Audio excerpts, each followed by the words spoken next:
Maddələr mübadiləsi 10-cu sinif dərslikdə səhifə 67-ci mövzudan maddələr mübadiləsi.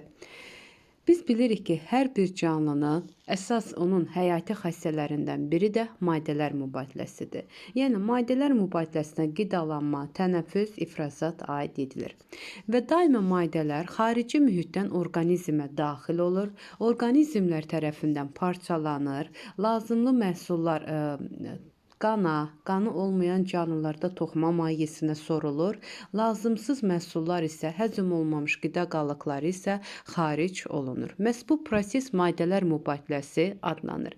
Yəni, məsəl üçün, ibtidai heyvanlardan başlayaraq ali heyvanlara qədər bütün canlılarda maddələr mübadiləsi var ki, mütləq bu maddələr mübadiləsi sayəsində orqanizm özünün həyati fəaliyyətini davam etdirir. Maddələr və enerji mübadiləsi burada da kitabımızda verildiyi kimi canlının əsas həyati xassəsidir. Yəni, orqanizmə daima arası kəsilmədən xarici mühitdən qida maddələri daxil olur və xaric olan məhsullar. Məsəl üçün, karbon qazı, su, sidik cövhəri xaric olur və lazımsız məhsullar insan orqanizmdə, bu məməli heyvanlarda da bu cürdür. İbtidai orqanizmlərdən başlamış ali bitki heyvanlar da daxil olmaqla bütün canlılar xarici mühitdən mənimsənilən qida hesabına böyüyür, inkişaf edir və çoxalır. Maddələr mübadiləsi bilirik ki, canlı hüceyrələrə xasdır. Hansı hüceyrələrə xasdır? Canlı hüceyrələrə xasdır.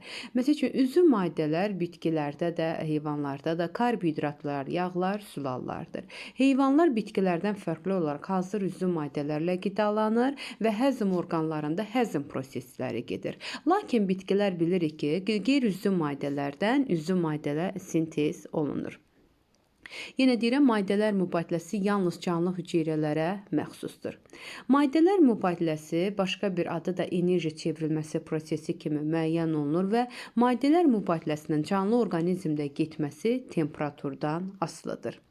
Və maddələr mübadiləsi bir-birini əvəz edən mürəkkəb biokimyəvi proseslərin zənciri kimi başa düşülür. Yəni, maddələr mübadiləsi bir-biri ilə qarşılıqlı əlaqəlidir. Maddələr mübadiləsi necə ardıcıllıqla baş verir canlılarda? Birinci, xarici mühitdən maddələrin qəbul edilməsi.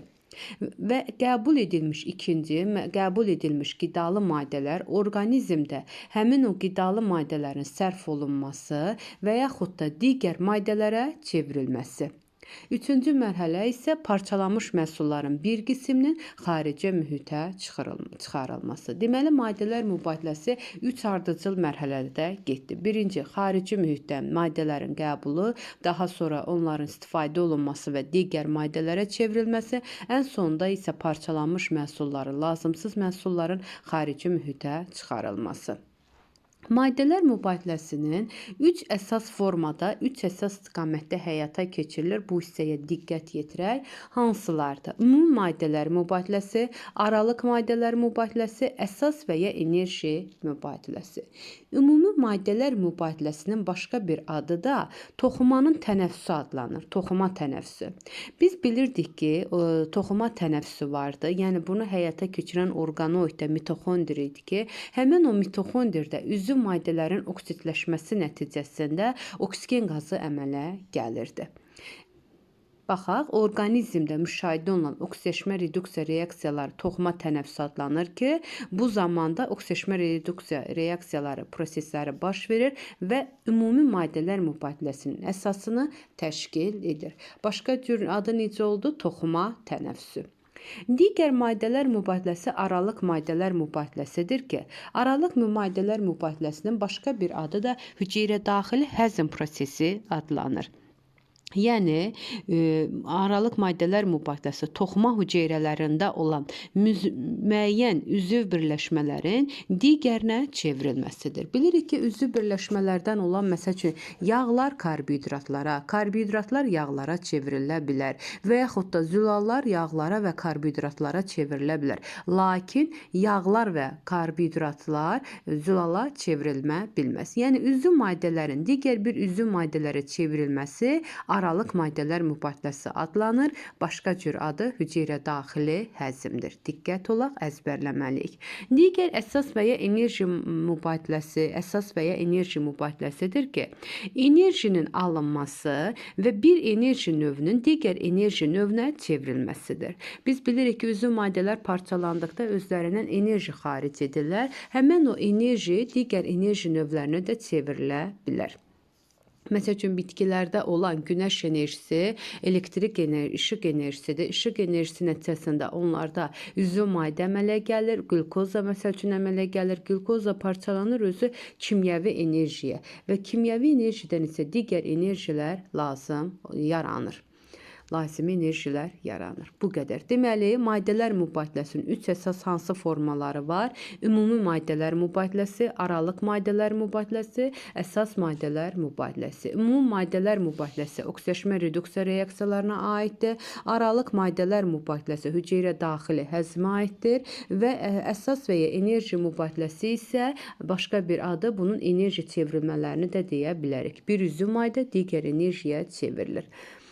Əsas bax bu hissədə bunlara diqqət yetirək. Digər maddələr mübadiləsi bilirik ki, bütün canlılarda eyni dərəcədə getmir və biz də bayaq dedik ki, maddələr mübadiləsinin getməsinə təsir edən əsas abiotik amillərdən biri də temperaturdur. Yəni temperatura görə canlılar, soyuqqanlı heyvanlar və istiqanlı heyvanlar var. Soyuqqanlı heyvanlara balıqlar, suda, qurda yaşayanlar, sürünlər, istiqanlı heyvanlara isə quşlar və məməlilər aid edilir. Yəni, istiqanlı heyvanlar isə bilirik quşlar və məməllərdir. Və quşlar və məməllərdə maddələr mübadiləsi daima intensiv gedir və onlarda xarici mühit temperaturundan asılı deyil. Və quşlar bilirik ki, hətta temperatur dərəcəsi quşların yadımızda qalsın 40-45 dərəcə arası temperaturda quşlar aktiv olurlar. Məməllərdə isə təbii ki, insanda məsəl üçün bədən temperaturumuz 36,5-dir. Məməllərdə isə 36-40 arası temperaturda məməli heyvanlar da aktiv həyat tərzi keçirirlər. Lakin buna baxmayaraq bilirik ki, Arktika və Antarktidada da canlılar var və bunlarda orada yaşayan məməlilər və quşlar havanın həddən artıq orada soyuq keçməsinə baxmayaraq onlarda orada aktiv həyat tərzi keçirirlər. Lakin əksər soyuqqanlı heyvanlarda anabiyoz vəziyyətə keçirirlər. Bu hansı heyvanlar oldu? Bunlar suda, qurda yaşayanlar, sürünləri misal göstərə bilərik. Vaxtilə sualına düşmüşdü. Anabiyoz vəziyyətdə keçirən hansı canlılarda soyuqqanlı heyvanlara misal göstərə bilərik. Amma əlavə olaraq burada deyim ki, məsəl üçün, soyuqqanlı heyvanlardan olan sürünlərdə tısbağalar, onlar quraqlığa dözümlüyünə görə, quraqlığın qarşısını almaq üçün quru tısbağaları, səhralarda yaşayan tısbağalar yay yuxusuna gedirlər. Lakin bu məməli heyvanlarda da ətraf mühit temperaturundan maddələr mübadiləsi asılı olmamasına baxmayaraq onlarda da qış və yay yuxusuna gedən nümayəndələri vardır.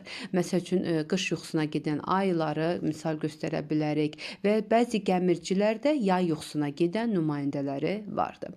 Lakin quşlar sinifinin nə qış yuxusuna, nə də yay yuxusuna gedən nümayəndələri yoxdur. Soyuqqanlı heyvanlar dedik ki, quş yuxusuna gedir, anabiyoz vəziyyətdə həyata keçirirlər. Bəli. Digər bu prosesləri, çalışmalara baxsaq, İşıq düşən D-ni biz nəyə bitki hesab eləyə bilərik ki, bitkidir, avtotrof orqanizmlərdir ki, işıq enerjisindən istifadə edir, qida əmələ gətirirlər. Digərləri bitkilərlə qidalanan canlılardır və burada C-ni isə biz redusentlər qeyd edəcəyik. İndi ekologiyada dərsində deyəcəyik, redusentlərdir. Bütün işıq düşən ox həmişə bitkini göstərir. Yəni, tək bitki yox, avtotrof orqanizmləri daha doğrusu. Əgər burada diqqətli olsanız, oxda mineral maddələr yazılıb. Üzvü maddələri minerallaşdıran isə redusentlərdir və redusentlər əsasən bakteriyalar hesab olunur. Biz A, B ilə heyvanları müəyyən edə bilərik. Hər hansı bir heyvanlar ola bilər. D ilə avtotrof orqanizmlərdir. C isə bakteriyalardır və yaxud da A və B-ni qidalanma növünə görə deyərək heterotrof canlılar, D ilə avtotroflar, C ilə redusentləri göstərir. göstərə bilərik. Digər çalışmada isə XY canlılarda gedən maddələr mübadiləsi, bax burada karbon qazından və sudan istifadə edirsə, bu proses X canlısı fotosintez həyata keçirən canlıdır. Y canlısı isə parçalayır. Həmən o əmələ gələn X canlısında əmələ gələn üzvü maddələri parçalanmasından karbon qazı və suyun əmələ gəlməsidir. Digər çalışma 3-ə baxaq. Yumurcuq və kükürt bakteriyalarının fəaliyyəti nəticəsində ətraf mühitdə sərbəst azotun və kükürdün miqdarının zamandan asılılıq qrafikini tərtib edin. Kükürt bakteriyaları və yumurcuq bakteriyaları. Biz bilirik ki, yumurcuq bakteriyaları, yumurcuq paxlalı bitkilərin köklərində simbiyoz həyat tərzi keçirirlər. Həmən o yumurcuq bakteriyaları havadakı sərbəst azotu mənimsəyərək havada azotun miqdarını azaldır. Deməli, yumurcuq bakteriyaları havada sərbəst azot qazının miqdarını neylər? Azaldır. Bu cür olar qrafikimiz. Lakin kükürt bakteriyaları isə hidrogen sulfidi kükürdə qədər neylir? Parçalayır. Ona görə hidrogen sulfid H2 hidrogen sulfid turşusunu kükürt elementinə qədər parçalayır. Ona görə də kükürt bakteriyaları deyə bilərik ki, havada sərbəst kükürdün miqdarını artırır və kükürt bakteriyaları bilirik ki, xemosintez bakteriyalara misal ola bilər. Digər dərsimiz maddələr mübadiləsinə təsir edən amillərdir. Maddələr mübadiləsinə təsir edən amillər, yəni bunlar insan orqanizmdə də, həm bizim daxilimizdə baş verən amillər ola bilər, həm xaricdə təsir edən amillər ola bilər.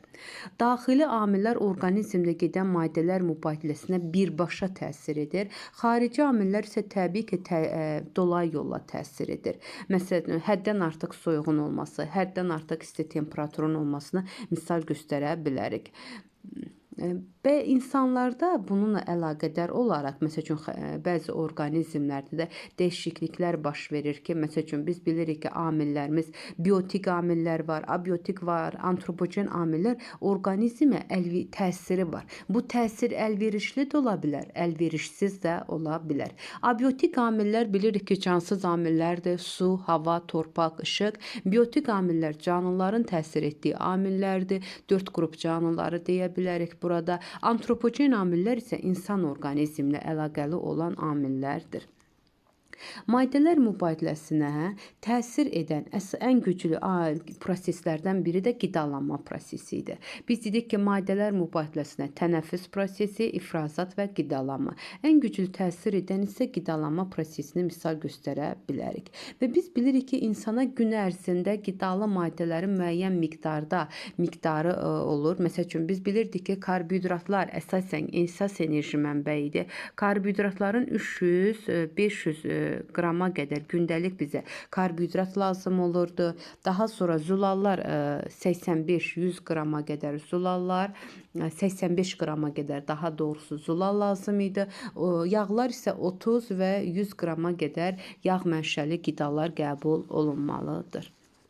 Və insanda bilirik ki, maddələr mübadiləsi hər bir orqanizmə görə dəyişir və maddələr mübadiləsi müxtəlif yaşlarda da eyni olmur. Bunu mütləq qeyd eləyək. İnsanlarda maddələr mübadiləsi müxtəlif yaşlarda eyni olmur. Məsəl üçün, azotdan danışacaq, əsasən testlərə də düşür. Azotun orqanizm tərəfindən mənimsənilməsi səviyyəsi orqanizmin yaşından, fəaliyyətindən və fizioloji vəziyyətindən asılıdır. Ən başlıca olaraq yaşından asılıdır. Azotun miqdarı. Uşaqlarda müsbət azot balansı var, amma yaşlı insanlarda isə mənfi azot balansı var. Belə bir əvvəl fərqli cür hesablayırdıq. Artıq bu diqqətli olaq. Azot balansını hesablamaq üçün qidanın tərkibində olan azotdan xaric olunan azotun miqdarını çıxırlar. Əvvəl bölürdülər. 3-4 il bundan qabaq MİQ sualına da düşmüşdü. Orada bölmə ilə hesablamışlar. Amma indi belədir ki, qidanın tərkibində olan azotdan orqanizm tərəfindən xaric olunan azotun miqdarını çıxırlar. Bax bu cür. Əgər qidanın tərkibində 100 qram azot varsa, orqanizm tərəfindən də xaric olunan azot, məsəl üçün deyək ki, 50 qramdır və bunlar azot balansı 50-yi götürərik. 100-dən çıxarıq 50-ni. Və dedik ki, uşaqlarda müsbət azot balansı, yaşlı insanlarda mənfi azot balansıdır. Əgər orqanizmə daxil olan azot xaric olan azotdan çoxdursa, yəni daxil olan xaric olan azotdan çoxdursa, bu müsbət azot balansı adlanır. Əgər əksinə, tərsinədir, orqanizmdə müsbət azdırsa, mənfi azot balansı, yəni orqanizmə daxil olan azotun miqdarı xaric olan azotun miqdarından azdırsa, bu mənfi azot balansıdır. Həmin bu orqanizmə daxil olan azotun miqdarı xaric olan azotun miqdarına bərabərdirsə, bu isə azot balansı adlanır ki, azot balansının tarazlığı yaranır. Bax, bu hissələrə xahiş edirəm mütləq şəkildə diqqət yetirməliyik. Və insanlar bilirik ki, biz qan analizi veririk, sidik analizi veririk. Həmin bu sidikdə olan analizlər nəticəsində zulal və yağ karbohidratların miqdarını biz müəyyən edə bilərik. Yenə təkrar deyirəm, orqanizmdə azot balansını hesablamaq üçün orqanizmə daxil olan azotun miqdarından orqanizmdən xaric olan azotun miqdarını çıxırıq. Əgər bunlar orqanizmə daxil olan azotun miqdarı xaric olan azotun miqdarından çox olarsa müsbət, az olarsa mənfi, bərabər olarsa tarazlıqda olmuş olar. Xüsusi olaraq buraya xüsusi diqqət yetirək. Köhnə kitabdan oxumayaq, köhnə kitabda tamam başqa cürdür. Digərinə baxaq, maddələr mübadiləsinin nizamlanması. Biz bilirik ki, insan orqanizmində bizim orqanlarımızın işini təmin edən vegetativ, daxili orqanlarımızın yəni işini təmin edən vegetativ sinir sistemi vasitəsilə həyata keçirilirdi.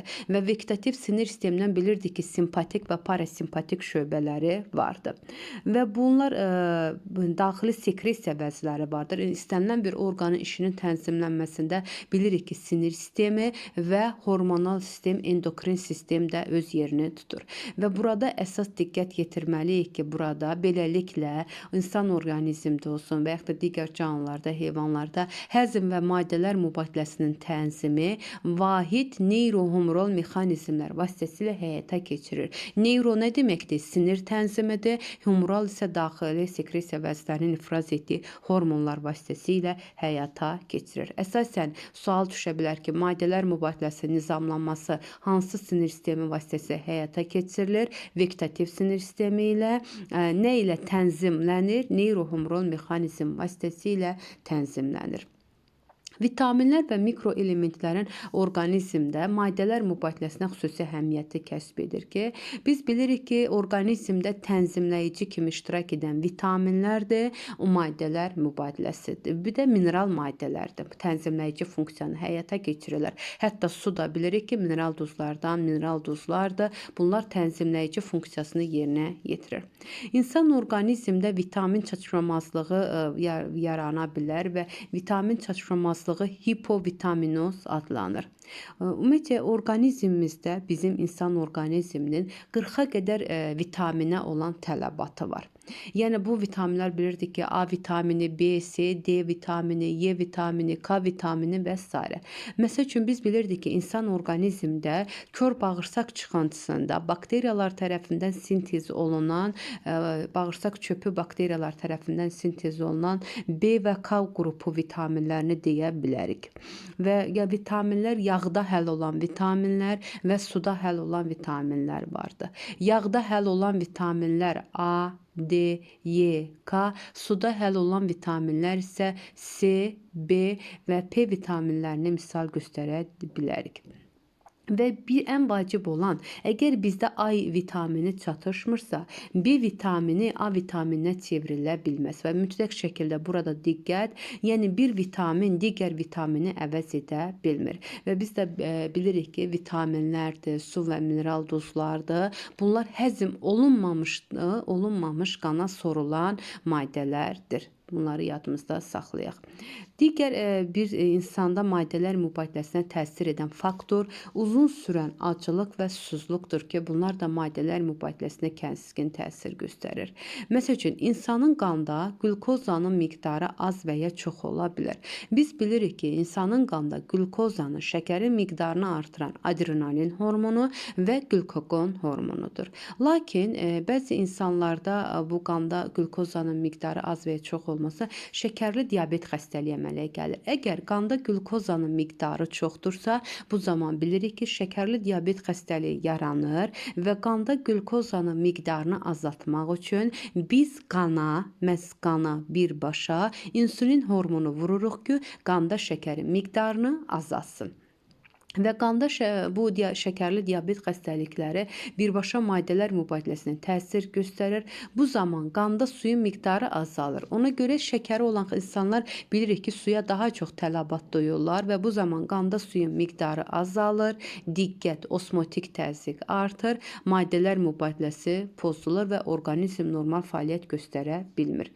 Hətta bilirsiniz ki, şəkər xəstəliyi olan insanlarda fakostit hüceyrələr, yəni irinli hüceyrələrin iltihabı daha çox baş verir. Yəni o insanların əllərinin, ayaqlarında hər hansı bir yara əmələ gəldikdə, o yaralar necə deyim, tez yetişmir, hətta uzun müddətli olur. Bəzən elə olur ki, o yaralara görə hər hansı bir orqanı kəsib götürmək olur ki, çünki orada şəkərli diabet xəstələrində fakostit hüceyrələr, irinli hüceyrələr daha çox aktiv olur. Mütləq şəkildə yadımızda saxlayaq ki, şəkərli diabet xəstəliyi zamanı qanda suyun miqdarı azalır, osmotik təzyiq artır. Bu zaman isə maddələr mübadiləsi pozulur. Digər maddələr mübadiləsinə orqanizmə daxil olan zərərli maddələr də orqanizmə təsir edir. Biz bilirik ki, insan məsələn göbələklərlə, zəhərli göbələklərlə və yaxud da insan bilirik ki, yeməli göbələklər də uzun müddət qaldıqda, köhnəlmiş vəziyyətdə olduqda insanlarda zəhərlənmə baş verə bilər. İlan zəhəri, cücülərin sancması nəticəsində, dərmanlardan düzgün istifadə edilməməsində biz zəhərlənmə baş verir ki, həddən artıq bu zəhərlənmə də maddələr mübadiləsinin keçişinə mənfi təsir göstərir, hətta insan ölümlə nəticələnə bilər. Digər amillərdən biri də xarici faktorlardır. Xarici faktorlar həddən artıq soyuğun olması, isti vurma, gün vurma, güclü stresslər, yorğunluq, narkotik maddələr, spirtli içkilər, siqaret çəkmək də maddələr mübadiləsinə təsir edən amillərdir.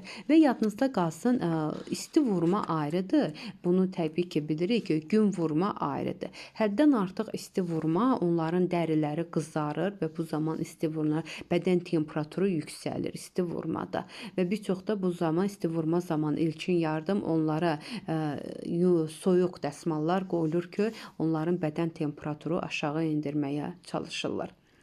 Ən vacib olan bu hissələrdən biri də testlərə düşən, hüceyrə səviyyəsində gedən maddələr mübadiləsinin pozulması nəticəsində hansı xəstəliklər yaranır? Yəni sual belə ola bilər ki, hüceyrə səviyyəsində maddələr mübadiləsinin pozulması nəticəsində hansı xəstəlik yaranır? Təbii ki, QİÇS xəstəliyi, hepatit xəstəliyi və xərçəng xəstəliklərini misal göstərə bilərik. QİÇS-də, hepatitdə bilirik ki, virusların törətdiyi xəstəliklərə misal göstərə bilərik ki, hüceyrə səviyyəsində gedən maddələr mübadiləsi. Təbii ki, maddələr mübadiləsinə təsir edən amillər də istirahətdir, normal, yaxşı yuxudur, yaxşı dincəlməkdir. Bunlar təbii ki, birbaşa olaraq maddələr mübadiləsinə birbaşa və yaxud da dolayı yolla təsir göstərə bilər.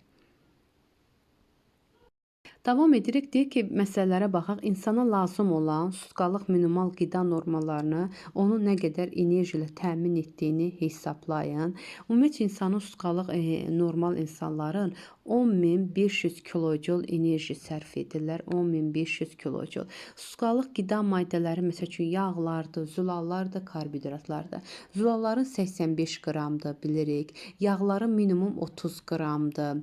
Daha sonra karbohidratlar bilirik ki, karbohidratlar minimum 380 və yaxud da 300 qram karbohidrat sutkalıq lazımdır. Bunu necə hesablayırsınız? Məsəl üçün, 1 qram zülal parçalandıqda 17,6 kilojulsa, 85 85 qram parçalandıqda x-dir. 85-i vurarsınız 17,6-ya.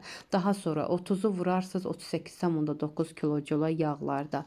Daha sonra 380-i vurarsınız 17,6 kilojol karbohidratlara. Bütün hamısını topladıktan sonra nə qədər enerji ilə təmin etdiyini deyə bilərsiniz. Rahat məsələdə sadəcə ayrı-ayrılıqda hesablamaq lazımdır. Digəri 500 qram karbohidratın parçalanmasından alan enerjinin hamısı ATF sintezinə sərf olunarsa, neçə mol ATF sintezi olunar? Bu da gözəl sualdır. Biz bilirik ki, 1 qram karbohidratın parçalanmasından 17,6 kilojol, 500 qram karbohidratın parçalanmasından x-dir. 500-ü vurarıq 17,6-ya. Bu vursaq eləyir 8800 kilojol enerji. Və biz də bilirik ki, 1 mol ATF-in enerjisi, 1 mol ATF-in sintezinə, bax bunu həmişə yadınızda saxlayın, 1 mol ATF-in sintezinə 40 kilojol enerji sərf olunur. Əgər 8880-də isə neçə kilojol enerji sərf olunar? 8800-ü bölərsiniz 40-a, taparsınız ki, 220 mol ATF sintez olunar. Digər maddələr mübadiləsində baş verən dəyişikliklər mövzusunda, burada maddələr mübadiləsində əsasən karbohidrat mübadiləsinin pozulması, yağların, zülalların pozulması ən vacib olan hissələrdən biridir. Birinci, karbohidrat mübadiləsinin pozulması. Biz bilirik ki, qidamızın əsasını karbohidratlar təşkil edir və gündəlik qida rasionunda karbohidratlar zülallara nisbətən 4,5 dəfə çoxdur. Həm yağların, həm zülalların, həm də karbohidratların dedik ki, hər üçünün ortaq xüsusiyyəti odur ki, onların dissimulyasiya məhsulları, parçalama məhsulları karbon qazı və sudur. Zülallarda da bu var, karbon qazı, su, bir də əlavə amoniyakı misal göstərə bilərik. Karbohidrat mübadiləsi bir-biri ilə sıx əlaqəli olan aşağıdakı proseslərdən ibarətdir. Bunlar hansılardır? Birinci, qidanın tərkibində həzm sisteminə düşən karbohidratların həzmə uğrayaraq qana sorulmasıdır. Biz də bilirik ki, karbohidratların həzmi başlayır ağız boşluğunda, daha sonra mədədə heç bir təsir edən ferment yoxdur, daha sonra davam edir nazik bağırsaqda, hətta karbohidratların həzmi selüloza, mürəkkəb karbohidrat olan selülozanın həzmi də yoğun bağırsaqda baş verir. Yalnız mədədə, həzm sistemi orqanlarında mədədə karbohidratlara təsir edən fermentlər yoxdur. Və həzmə uğrayaraq bilirik ki, karbohidratlar da, zülallar da birbaşa qana sorulur. Və qana sorulmuş karbohidratlar gəlir öncə qaraciyərə, bağırsaq venası ilə. Həmən bu qaraciyərdə bu qlukozanın, şəkərin bir artıq hissəsi insulin hormonunun iştirakı ilə glikogenə çevrilib ehtiyat halında toplanır. Bax, bu hissələri diqqətli olaq.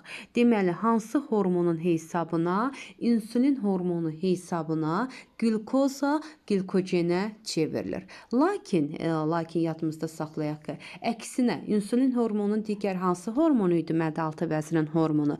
Glukagon hormonu hesabına isə glikogen glukozaya çevrilir. Glukozanın dissimulyasiyası parçalanması baş verirdi daha sonra heksozaların müxtəlif növlərinin bir-birinə çevrilməsi baş verirdi. Məsəl üçün fruktoza, galaktoza sintez olunurdu. Heksoza bilirik ki, 6 karbonlu karbohidratları misal göstərə bilərik. Karbohidrat strukturuna malik olmayan məhsullardan da gliserin və bəzi amin turşularında glukozanın sintez edilməsi. Mən bayaq nə demişdim? Demişdik ki, karbohidratlar yağa və yağa çevrilə bilər. Yağ da karbohidratlara çevrilə bilər.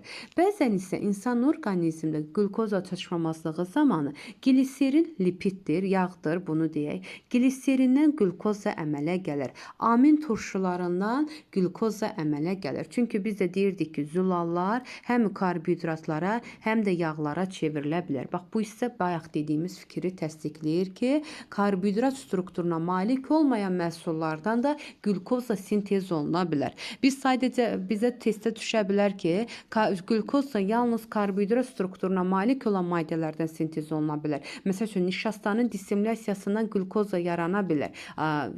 Selülozanın parçalanmasından glukoza yarana bilər. Bu doğru. Amma əlavə olaraq karbohidrat strukturuna malik olmayan məhsullardan da glukoza yarana bilər. Bax, diqqətli olaq. Digər bizim ən vacib olan karbohidrat mübadiləsinin pozulmasına səbəb olan xəstəliklərdən biri pankreatit xəstəliyidir. Pankreatit xəstəliyi yadınızda qalsa, mədaltı vəzi tərəfindən ifraz olunan mədaltı vəzi amilazanın miqdarı azalır. Biz bilirik ki, mədaltı vəzi qaşıq sekresiya vəzidir. Həm özünü daxili sekresiya vəzi kimi, həm də xarici sekresiya vəzi kimi aparır. Xarici sekresiya vəzi aparan zaman fermentlər sintez olunurdu. Həmin fermentlərin axarı 12 barmaq bağırsağı açılırdı. Yəni amilaza fermenti amilazanın miqdarı azaldıqda bu zaman uzun müddət bağırsaqda, yəni bağırsaqda nişastaya təsir edən ferment yoxdur və bu zaman nişasta bağırsaqda uzun müddət qalır və qıcqırma prosesinə səbəb olur. Bu hissələr hər biri əzbər qıcqırmasına səbəb olur. Buna görə də bağırsaq mühitəviyyatı turş reaksiyalı olur. Amma normalda biz bilirdik ki, bağırsaq mühitəviyyatı qələvi mühiti idi, düzdürmü? Amma artıq orada qıcqırma prosesi getdiyinə görə, nişasta qıcqırdığına görə turş mühitli reaksiyalı olur. Və turş mühitin bağırsaq reseptorlarına təsiri nəticəsində artıq ishal yaranır. Yəni bu zaman insanlarda ishala, qarın ağrısına səbəb olur. Mədaltı vəzinin hansı funksiyası pozulur? Bu zaman bayaq dedik, xarici sekretor funksiyası pozulur. Təkcə yadınızda qalsın, burada karbohidratların mübadiləsi təsir etmir. Çünki artıq onun xarici sekretor funksiyası pozulur, fermentlərin sintez etdiyi funksiya pozulur, zülal və yağların da həzminin pozulması ilə nəticələnir. Digəri isə karbohidratların diqqətli olaq, aralıq maddələr mübadiləsinin pozulmasına səbəb olan qanda şəkərin qatlığının dəyişilməsidir. Bunları da mütləq şəkildə bilməliyik. Qanda şəkərin miqdarının hiper var, hipo var. Hiper nə zaman olur? Əgər qanda şəkərin qatlığı 120 mg/faizdən çox olarsa və yaxud da 6,66 moldan çox olarsa hiperglikemiya və qanda şəkərin miqdarı 70 mg/faiz olarsa, yəni 3,89 moldan az olarsa hipoglikemiya adlanır. Və dedik ki, hiperglikemiya nədir? Hiper zamanı 120%, hipoglikemiya 70%-ə bərabər olur. Bunları əzbər bilməliyik. Qanda glukozanın qatlığı həddən artıq olur. Bəzən də sidikdə də şəkər ifraz olunur. Buna glukozuriya deyilir və bu patoloji haldır ki, bu nə zaman baş verir? Qanda glukozanın miqdarı, sidikdə daha doğrusu şəkərin miqdarının çox olması, insan əsəblik zamanı, insanda həddən artıq şiddətli psixoemosional gərginlik vəziyyətində glukozuriya baş verir və yaxud da hiperglikemiya, glukozuriya baş verə bilər. Bax, bunu diqqətimizdə saxlayaq. Köhnə kitablarda bunun da deyirdilər ki, neçə faiz olur? 9,44% və yaxud da 9,99%-dən çox olduqda bu glukozuriya adlanırdı. Qidalanma məqsədi ilə də bilirsiniz ki, şəkər yükünü insanlarda yoxlamaq üçün hər 15 dəqiqədən bir şəkər yükünün sınağı aparılır və bu zaman insan tox olmalıdır. Bunu da yadımızda saxlayaq. Və bu qrafikə diqqət yetirsək, normalda məsəl üçün gizli şəkər var, ən təhlükəli olan gizli şəkərdir. Bir də sağlam insandadır. Sağlam insanda fikir verirsiniz, qanda şəkərin miqdarı 5,55 idi ki, bu hiperlə hiponun ortada olan faizidir sağlam insanda. Amma gizli şəkərdə isə 7,77 mol olur şəkərin miqdarı. Qrafikləri yadınızda saxlasanız gözəl olar. Bu gizli şəkərdir. Birinci şəkərli diabet xəstəliyi isə artıq 11-dən 12-dir ki, 120 mg/faizdən çoxdur ki, artıq qanda şəkərin miqdarı çox olmuş olur. Və bu da şəkər yükü vasitəsilə insan orqanizmində şəkəri müəyyən etmək olar.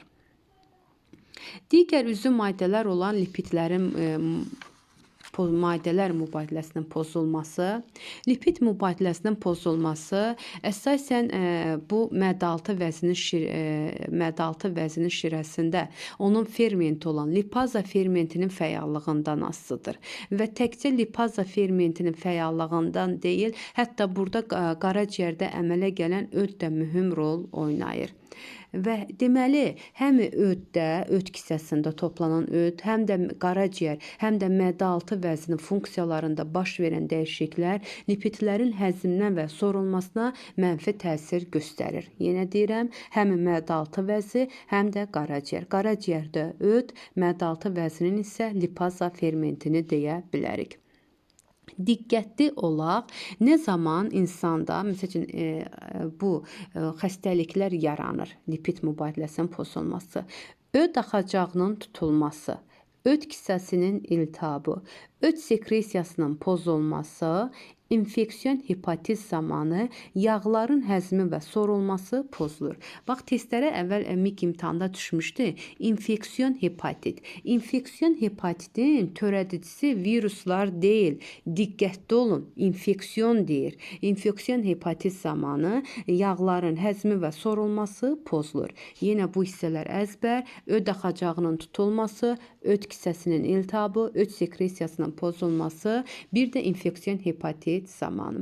Və bu zaman bağırsaq mühitəviyyatında öd turşusunun olmasından asılıdır ki, burada nə cislərdə fikir versək, hidroliz edilməmiş yağlar və üzvü turşular olur və bozuntul ağ rəngdə olur. Və bu zaman hansı xəstəliklər, lipid mübadiləsinin pozulması zamanı yaranan xəstəliklər əzbər. Bağırsaq vərəmi, dizenteriya, enterokolit kimi bağırsaq xəstəlikləri zamanı bağırsaq divarının selikli qişasında bir çox anatomik dəyişikliklər baş verir. Yenə deyirəm, bağırsaq vərəmi, dizenteriya, enterokolit kimi bağırsaq xəstəliklərini misal göstərə bilərik.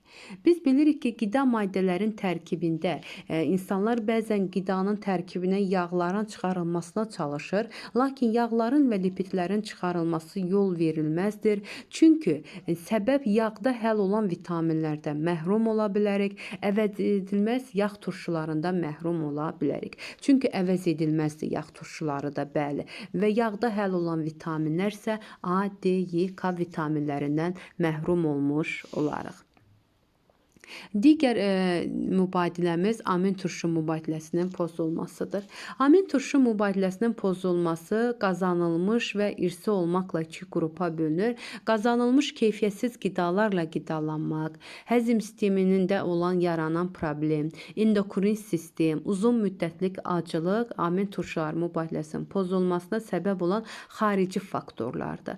Və biz bilirik ki, əgər zülal biosintezi zəifləyirsə, məsəl üçün biz bilirik ki, amin turşuları, əvəz edilməz amin turşuları var ki, 20 növ amin turşuları zulalların biosintezində iştirak edir.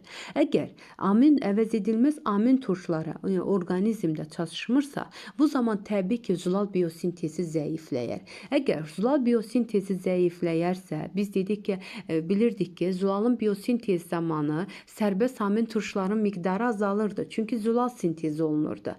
Amma əgər burada zulal biosintezi ləngiyibsə, getmirsə, əksinə sərbəst amin turşuların miqdarı qanda artacaqdır. Bax, buna xüsusi olaraq diqqət edək. Hətta qanda, hətta sidikdə də normal göstəricidən artıq olaraq amin turşularının miqdarına rast gələ bilərik. İnsanın qidasında amin turşularının çatışmamazlığı əzbər bu hissədə hansı xəstəliklərə səbəb olur?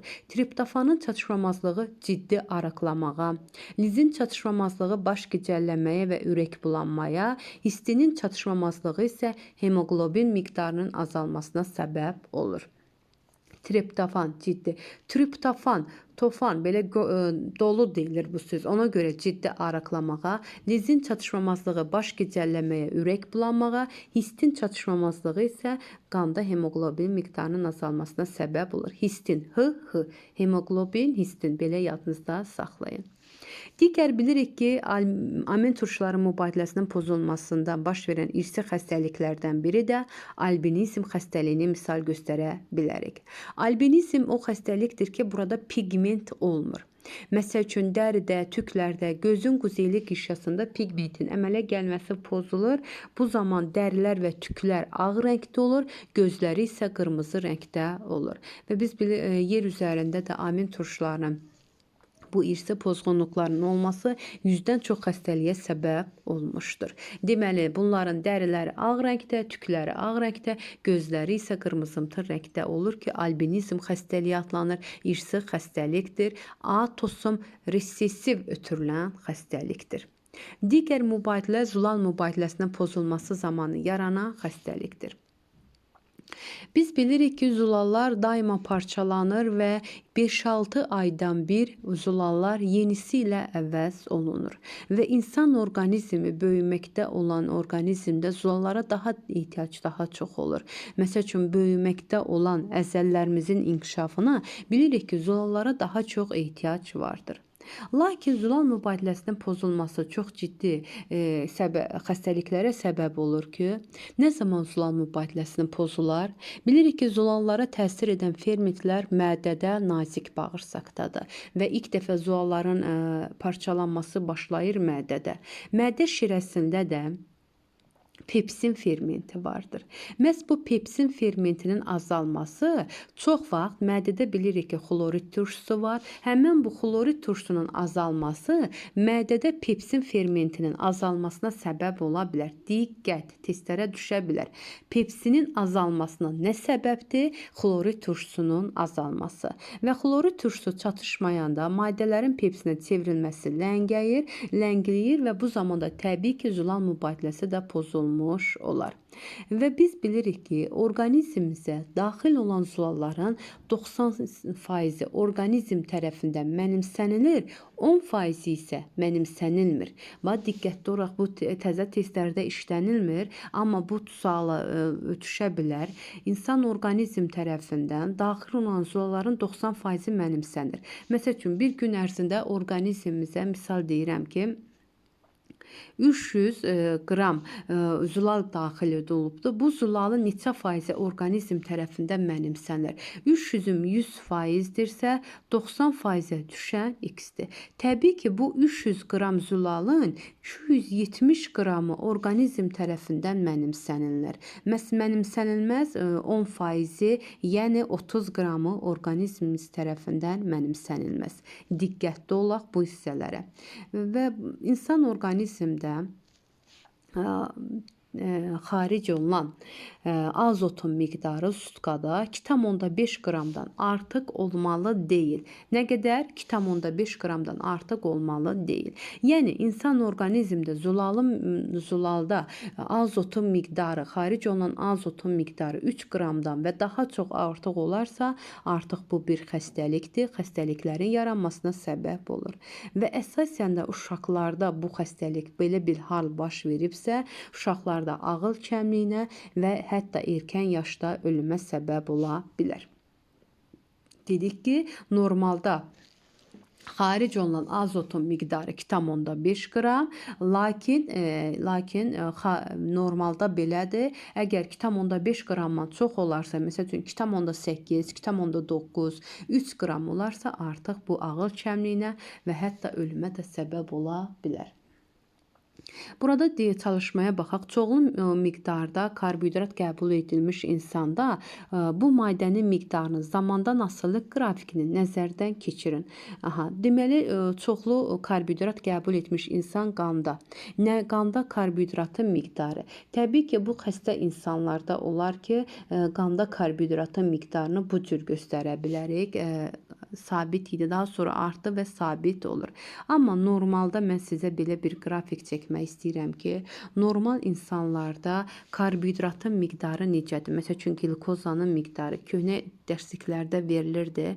Bax, bu cür olur və sonradan bu cür stabilləşir. Artır, daha sonra azalır, daha sonra stabilləşdirir. Bu düzxət stabilləşdirmədir. Normal insanlarda, sağlam insanlarda qanda karbohidratın miqdarı. Amma bu kitabda verilən verilən isə xəstə insanlarda verilən karbohidratın miqdarıdır. Qidanın tərkibində əvəzolunmaz amin turşularının çatışmaması zamanı zülal biosintezin təsirinin qrafikini təsvir edin. Rahat sualdır. Təbii ki, biz bilirik ki, əvəzolunmaz amin turşularının çatışmaması zamanı zülal biosintezi zəifləyər, yəni ki, azalar. Zülalın biosintezi neylər? Azalar. Bax, bu cür qrafiklə təyin edə bilərik və yaxud da belə də götürə bilərsiniz ki, zülal biosintezi azalmış olar. Lipid mübadiləsinə də təsir edən bilirdik ki, yağlarda anatomik dəyişikliyə səbəb olan hansı xəstəliklərdir? Enterokolit xəstəliyidir, bağırsaq vərəmidir və dizenteriyanı misal göstərə bilərik. Digər bölməmiz canlılara təsir edən abiotik amillər. Təbii ki, bunları bilirik. Temperaturdur, rütbətdir, işıqdır. Bəli, temperatur yer üzərində temperatur mövsümdən, bölgələrdən asılı olaraq dəyişir və ən vacib olan burada bizə lazım olacaq ki, hər 100 metrdən bir yüksəklikdə qalxdıqda temperatur 0,5 dərəcə Selsi azalır. 0,5 və biz bilirik ki, yer kürəsini bölən ekvator xətti vardır. Ekvator xəttində temperatur ən yüksəkdir. Ekvator xəttindən qütblərə doğru getdikcə temperatur azalır. Bax, bunu yadımızda saxlayaq və hər 100 metr yüksəklikdə temperatur 0,5 dərəcə azalır. Və dəniz səviyyəsindən yuxarı dağlıq zonaya qalxdıqca temperatur nə edir? Aşağı düşür. Bax, bunları diqqət yetirək. Və bu temperatura görə də bilirik ki, canlılarda soyuqqanlı və istiqanlı heyvanlar olduğunu da misal göstərə bilərik. Su da təbii ki, orqanizmdə əsas əhəmiyyətə malik olan mineral maddələrdən biridir ki, əsasən su insan orqanizmi üçün ən keyfiyyətli, sağlam həyat tərzi keçmək üçün su lazımdır və su orqanizmin həm də tənzimləyici funksiyasını həyata keçirir. Daha sonra işıqdır ki, bilirik ki, işıq canlı orqanizmlər üçün əsas yaşama səbəbidir və təbiətdə olan əsas təbii işıq mənbəyi, həm enerji, həm istilik mənbəyi təbii ki, bilirik ki, nədir? Günəş enerjisidir ki, və günəş radiasiyasının çoxluğundan və yaxud da azlığı sağlamlığa mənfi təsir göstərir. İşıq çatışmamazlığı, bu xahiş edirəm, bu testdə də bu hissəyə də diqqət yetirək. İşıq çatışmamazlığı zamanı hansı xəstəliklər meydana çıxar? Vərəm, ürək-damar xəstəliklərinin yaranmasına səbəb olur. Amma günəş radiasiyasının çoxluğu isə insanda immuniteti zəiflədər, bədxassəli işlərin yaranmasına səbəb olar. Diqqətli olaq. Deməli, işığın çatışmamazlığı vərəm və ürək-damar xəstəliklərinə, günəş radiasiyasının çoxluğu isə immunitetin zəifliyinə, bədxassəli işlərin yaranmasına səbəb olur. Bir də burada unutdum. Məsəl üçün, su insan orqanizmin vasitəsilə, nəyin vasitəsilə məsəl üçün bizdə su xaric olunur? Su qida qalıqları ilə qarışaraq nəcis, sidik, hava və tər vasitəsilə orqanizmdən xaric olunur. Bilirik ki, nəfəs vermə zamanı buxar şəklində su xaric olunur, sidik şəklində, nəcis şəklində, tər vasitəsilə su insan orqanizmdən də xaric olunmuş olar. Bu hissəyə diqqət. Burada da əsasən xəstəlikləri bilək. İşıq çatışmamazlığı zamanı, günəş radiasiyasının çatışmamazlığı zamanı xəstəlik. Bir də temperatur, rütbət var ki, bilirik ki, insan üçün əlverişli hava şəraitinin, diqqətli olaq bu hissəyə də, 40-60% rütbətliyə, 18-20% temperatura malik olduqda mümkündür. Yəni, insan üçün ən əlverişli şərait havanın rütbətliyi 40-60%, temperatur isə 18-20 dərəcədir. Təmiz havada kifayət qədər oksigenin olması isə insanda şən-əfvarlığa, fəal iş qabiliyyətinə səbəb olur. Və biz bilirik ki, insanda da atmosfer təzyiqinin dəyişməsi, insanda qanın oksigenlə doymasını aşağı salır və sinir ucları mexaniki şəkildə neyinir? Qıcıqlanır. Temperatur nəticəsində isti vurmanı deyə bilərik. Suyun çirklənməsi nəticəsində bəzi yoluxucu xəstəlikləri misal deyə bilərik. Radiasiyanın çoxluğu, immunitetin zəifləməsi, bədxassəli şişlər, temperatur və burada ürək-damar xəstəliyinə isə işıq çatışmamazlığı zamanı vərəm və ürək-damar xəstəliklərini misal göstərə bilərik. Digər ali sinir fəaliyyətinin pozulması, bilirik ki, insan orqanizmdə bir çox zərərli vərdişlər vardır ki, bunlar siqaret çəkməkdir, alkoqoldur və sairəni misal göstərə bilərik ki, ali sinir fəaliyyətini pozan xəstəliklərdən biridir. Və burada ən vacib olan bu kitabda, dərslikdə bu hissəyə diqqət yetirək. Qəbul olunmuş alkoqol 2 dəqiqədən sonra insan qanına keçir. Bax, qəbul olunmuş alkoqol 2 dəqiqədən sonra insan orqanizminin qanına keçir. Və bu zaman insan orqanizmdə hansı dəyişkənliklər baş verirdi? Yəni qanda olan alkoqolun miqdarı. Əzbər bilməliyik bunları. 0,4, 0,5% insan özünə nəzarət itirir, ağılla düşünə bilmir. 0,1% isə səbəbsiz sevinir, həyəcanlanır və hərəkətləri nizamsız olur. 0,2-də vəhşi instinktlər baş qaldırır. 0,3%-də alkoqol kütlüyü baş verir, nə eşitdiyini, nə gördüyünü ayırd edə bilmir. 0,4%-də insan yuxuya gedir və bu zaman yuxuda insanda sidq ifrazı qeyri-iradi olur. 0,6, 0,7% isə insan ölümlə nəticələnə bilər. Ən vacib olan bu hissəni əzbər bilməliyik və 2 dəqiqədən sonra qana keçdiyini də qeyd eləyək ki, alkoqol qana 2 dəqiqədən sonra keçir. Hərəkət sağlamlıqdır. Bilirik ki, insanda aktiv hərəkət, istirahət var, passiv istirahət var və burada insan 70 gün tərpənmədən insan ürəyinin ölçüsü 13-18% kiçilə bilər. İnsan fiziki işin yorğunluğu insan ömrünü 4 ildə azalda bilər. Burada ən vacib olan düzgün istirahəti deyəcək ki, bu Sechenov alim öyrənmişdi. Bir də bu hissəyə diqqət yetirək. Burada insan sağlamlığının hara vacib dossiyaları qeyd edirəm.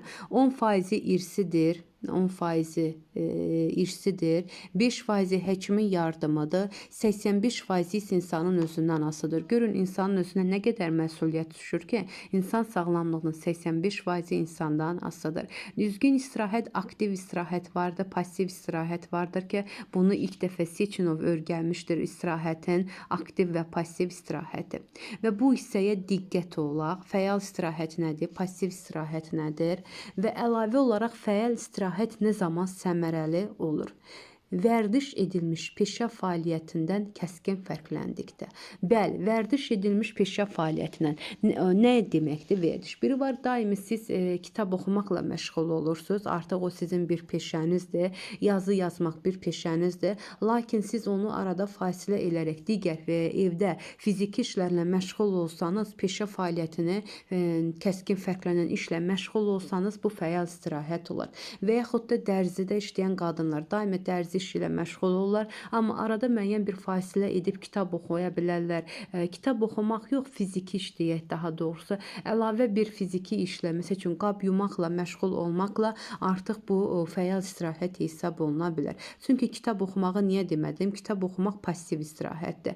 Müxtəlif əzəllərlə iş gördükdə, yəni həmişə sağ qolumu işlədirəmsə, digər sol qolumu da işlədə bilərəm. Yəni növbələşərək müxtəlif əzəllərlə iş gördükdə, passiv və hərəki istirahət mərhələləri növbələşdikdə. Passiv yenə kitab oxumaq, televizora baxmaq, mənzərə seyr etməkdir. Bunlar fəal istirahət isə fiziki məşqlər, idman oyunları, gəzinti, bağda iş, yüngül ev işləri. Təbii ki, bunlar da vərdiş edilmiş peşə fəaliyyətinə kəskin fərqləndikdə, müxtəlif vəzəllərlə iş gördükdə, passiv və hərəki istirahət mərhələləri növbələşdikdə həyata keçirilir. Bu qədər maddələr mübadiləsi vacib olan mövzulardan biridir. Testlərdə, yəni rastınıza tam bir özünün yığılmış şəkildə testi yoxdur, amma biz sınaqlarda bizim qarşımıza düşər, hətta MİQ imtahana, sertifikasiya imtahana düşə biləcək vacib mövzulardan, bölmələrdən biridir.